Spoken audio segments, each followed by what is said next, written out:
ওই রসুল যার পেশাব যদি ভুলে পান করে, পেশাব, উম্মে আয়মান আল্লাহ রসুলের পেশাব ভুলে পান করে ফেলছেন। আল্লাহ রসুল বুখারীতে আছে, আল্লাহ রসুল পেশাব করছেন রাত্রে কোনো পাত্রে। উম্মে আয়মান পিপাসিত ঘুমের থেকে উঠছেন রাত্রে, পিপাসায় উঠায় ফেলছে, দেখছে সামনে পেলা আছে। আল্লাহ রসুলের দাসী ছিল উম্মে আয়মান। পেলা সামনে রাখা, হাত দিয়া দেখে পানির মতো তরল, নাক নিয়া দেখে সুঘ্রাণ। মন মানতে ছিল না, পান করা পিপাসা মিটায় নিছে।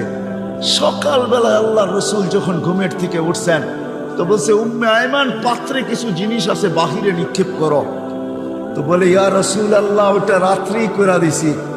তো বলছে, করছিস তো করছিস কোথায়, কোথায় করছিস? বলে, ইয়া রাসূল আল্লাহ, পিপাসার তাড়নায় ঘুমের থেকে উঠে গেছি, হাতের নাগালি ছিল এটা, পানিও তরলও দেখলাম, নাক লাগায় দেখলাম এরকম সুঘ্রাণ আর কিছু হয় না, আর মনকেও মানাইতে পারি নাই, পান করে নিছি। আল্লাহ রসুল হাসি দিয়া বলছে, উম্মে আয়মান, যতদিন বাঁচবে খিদা তোর কাছে কোনোদিন আসবে না। কসম খোদার, উম্মে আয়মান যতদিন বাচ্চা ছিল খিদা আর তার লাগতো না। সাথে সাথে এটাও বলছেন, উম্মে আয়মানের শরীর আর জাহান্নামে যাবে না।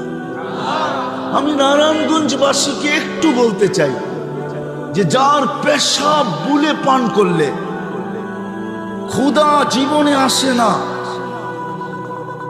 জান্নাত জাহান্নাম হারাম হয়ে যায়, ওই ব্যক্তির কেরিয়ার, ওই ব্যক্তির আদর্শ, ওই ব্যক্তির লাইফ স্টাইল। ভাই যুবক, তোমাদের পায়ে হাত দিয়া বলি, কার লাইফ স্টাইল তুমি অনুকরণ করো? কার লাইফ স্টাইল?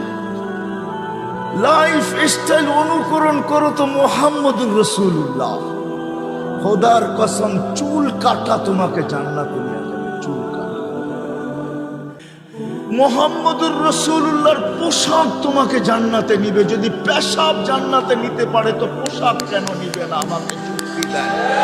পেশাব যদি জান্নাতে নিতে পারে তাহলে চুল কাটা কেন নিবে না? পোশাক যদি নিতে পারে তো দাড়ি রাখা কেন নিবে না? পোশাক যদি নিতে পারে তাহলে পর্দা কেন নিবে না? পোশাক যদি নিতে পারে, পেশাব যদি নিতে পারে তাইলে মুস্কি হাসা কেন নিবে না? আমাকে যুক্তি দিয়ে বুঝান। লজিকের দুনিয়া, আমিও লজিক দিব, আপনিও লজিক দেন।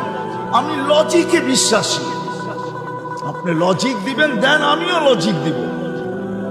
যার পেশাব, যার